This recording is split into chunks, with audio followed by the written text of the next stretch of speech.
10 months later. 10 months later, the sisters meet up and they're so happy to see each other. They hug and they kiss each other. They're so happy, but very quickly they get right to work because they had an assignment. They ask each other, what did you get? What's the unusual gift you brought? And the other one says, I bet I had the most unusual gift. Finally, the oldest sister said, look what I have. From the West, I have a magic glass. And if you look into this glass, we can see somebody across the world. Come look, my sisters.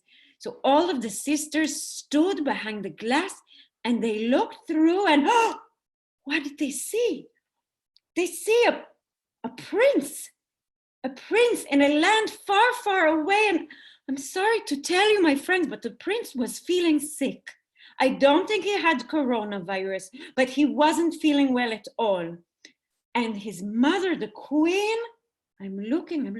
they see that the mother, the queen, is crying. She's so upset because her son is sick. The sisters look at each other. They say, oh, we have to go. We have to go find this prince and we have to make him feel better. Now the middle sister says, well, sisters, listen to me. I found the most unusual gift. I found a marvad ksamim. I found a magic carpet. We can get on this carpet and we can fly all the way to the prince and we can help him feel better, whatever it is.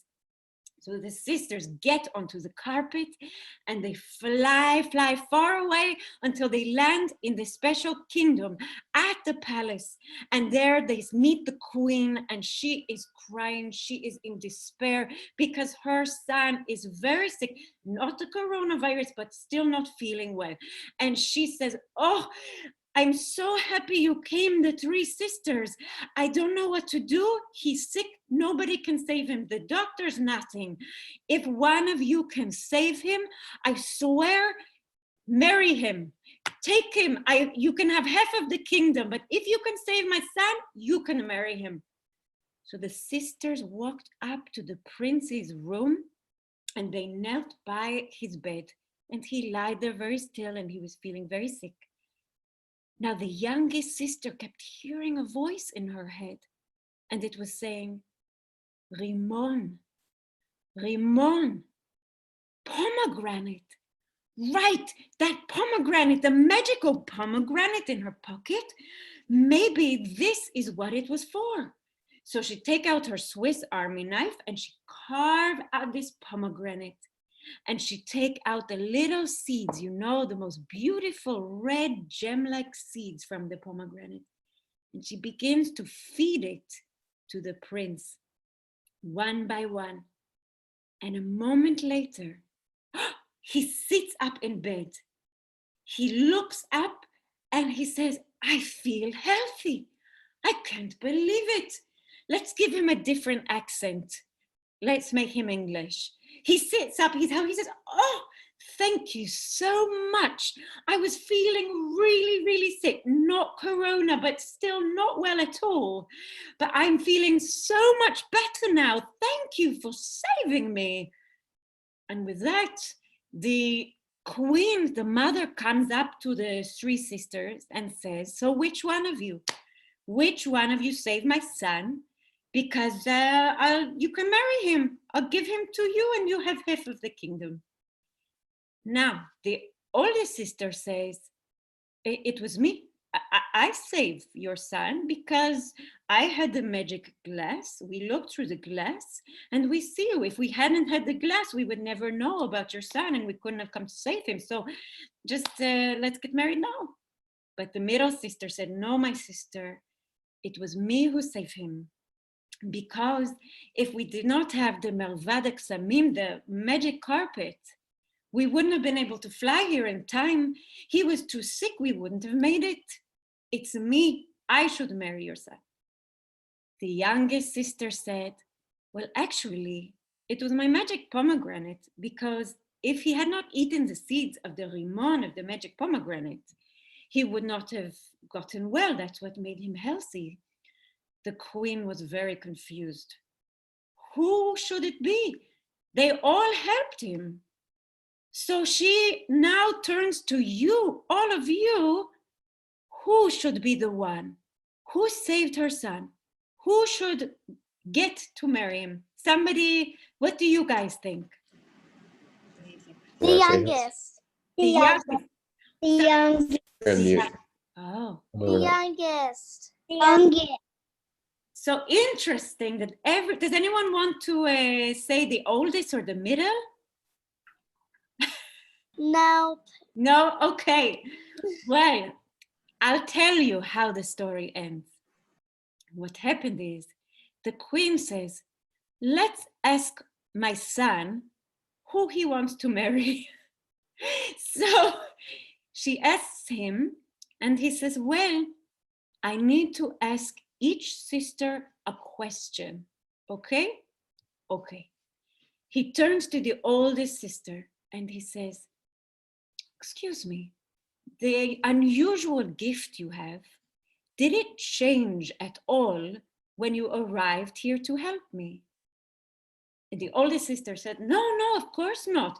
This my glass, it still works. If we look through it, we'll see it. We can see across the world. My unusual gift did not change at all.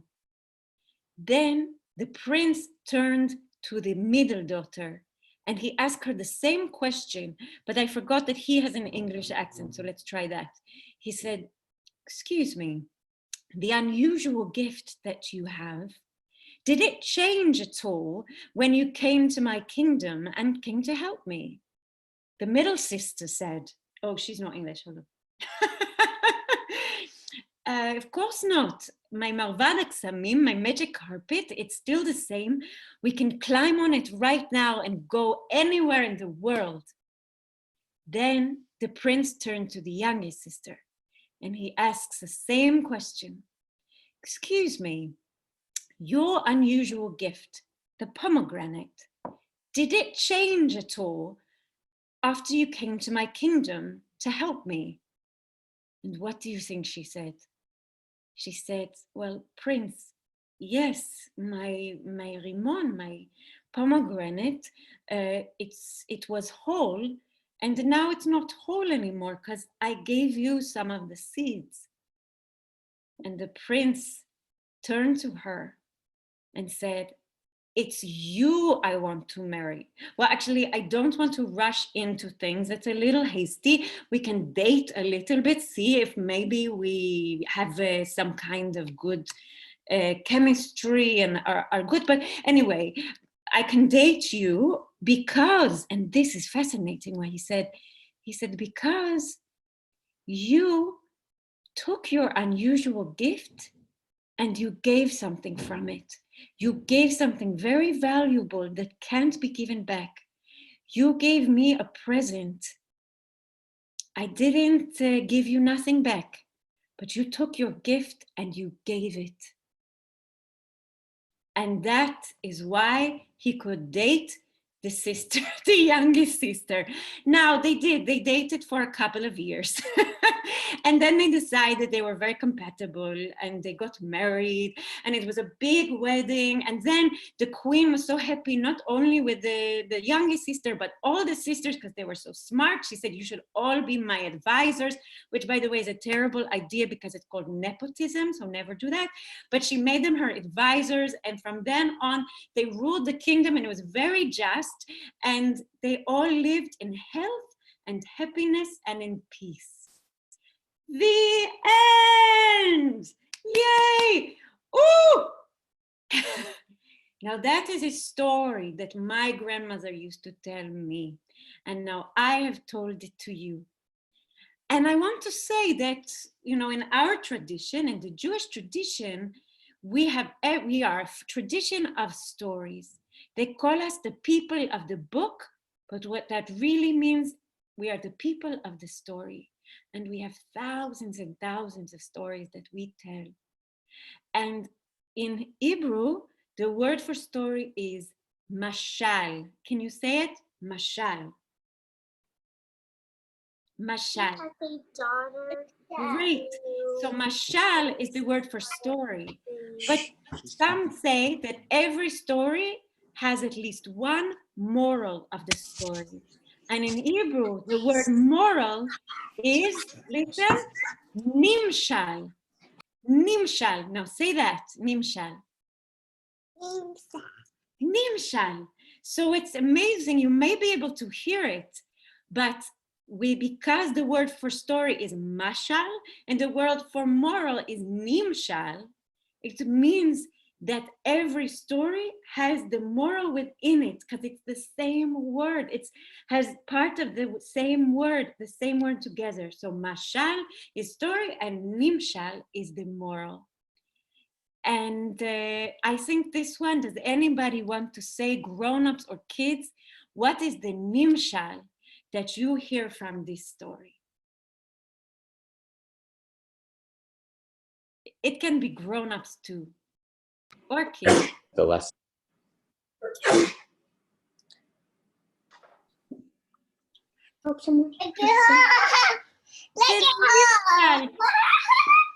Wait, I want to pick on Brett or Lesson. Katie. Oh yes, who is that? No, like, learn from it. Oh, we can't hear. Yeah, you. Okay, so I think the nimshal is that a gift, all of us have gifts that we have inside of us. And the gift can only fly if we give the gift. We have to give away some of that gift. We have to give it and offer it to someone else, because that's the only way we can connect with someone else. I think there is a ninja who has joined the story time, which is very exciting. A ninja in a very cold place. So I want to thank you for listening to the story, and I want to sing a little song for you about the rimon, Etz harimon, which is the pomegranate tree. Can you say again, Etz harimon? Etz harimon. And it goes like this.